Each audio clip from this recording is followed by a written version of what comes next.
Hola, sabemos que habéis hecho un gran esfuerzo y queremos daros las gracias. A vosotros, nuestros afiliados, nuestros simpatizantes, a todos los que nos habéis ayudado a recoger firmas para que esto sea posible.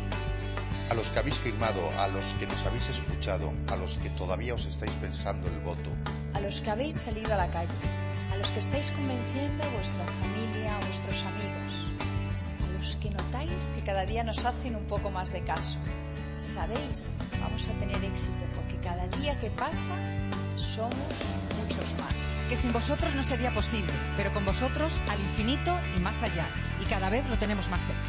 Y ahora tenemos que hacer un gran esfuerzo final, porque entre todos tenemos que conseguir que nuestra Vox se oiga en esta campaña. Y porque las cosas que vosotros y nosotros creemos las tiene que decir alguien en el Congreso. Y si nosotros no estamos, nadie lo dirá. Pero podéis estar seguros de que vamos a estar y de que las vamos a decir. Gracias a ti. Gracias.